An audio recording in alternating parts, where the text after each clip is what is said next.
Ayan, susunod naman natin. Meron akong ubas, yung berde, wala siyang buto. At shine muscat ang tawag dito sa Japan. Ayan.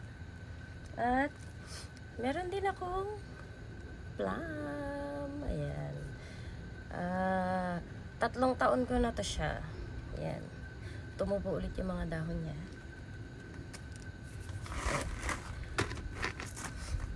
Tanim-tanim tayo, guys. Lipat natin sila sa mas malaki. Yan. Masyado nang maliit.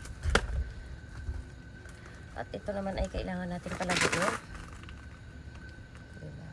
Kahit maliit lang to ay mamumunga na.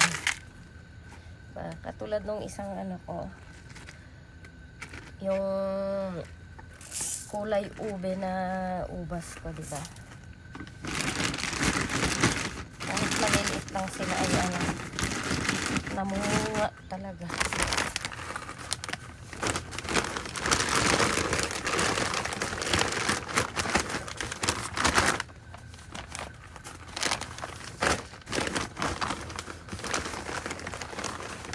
Lipat natin sa mas malaki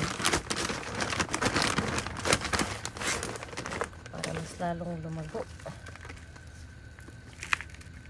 at hindi masikip ang kanilang mundo. Charot.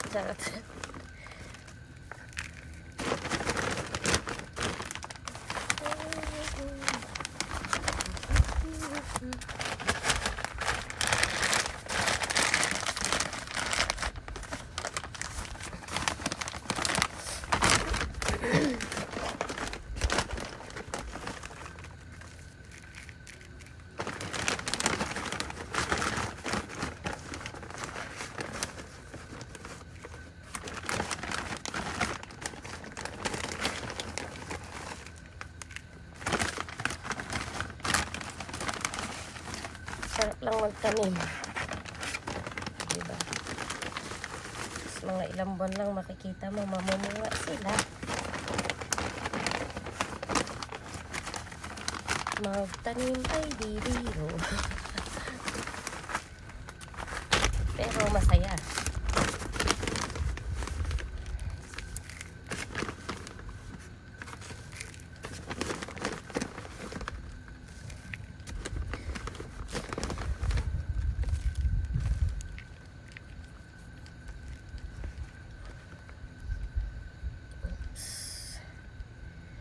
Kailangan mo maging diretso. Yan. Yung tubo niya kasi hindi diretso, kaya diskartehan natin yan para dumiretso siya. Diba?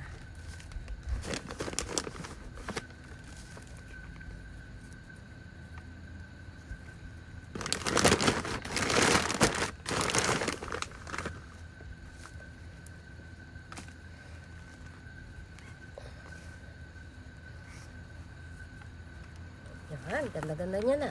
Uysyo! At hindi ko tinatanggal yung mga pangalan nila.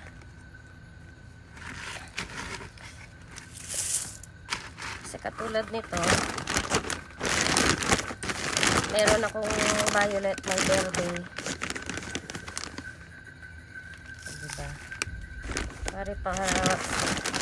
Pati mga anak ko ay alam nila. Ito si shine muscat. Shine muscat ang tawag nila dito sa Japan. Pwede siyang ubas. Tapos wala daw buto. Ay, wala siyang buto.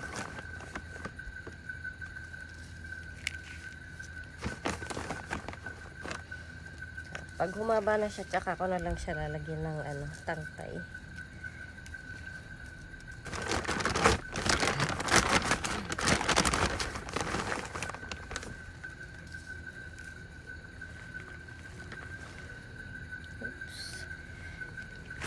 Diretso ka din. Ayan.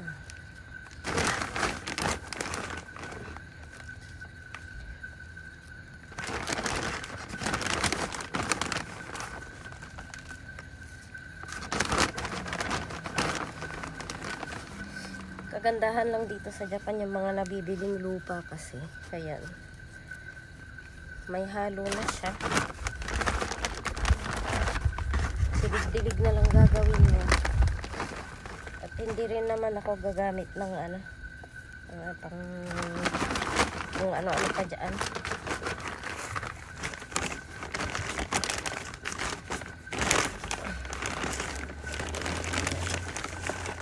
Dilig-dilig lang ay sapat na. Sipag lang sa pag-aalaga, sakto na talaga. Yan, tapos na naman ang ating plum at shine mascara. Salamat po sa panonood.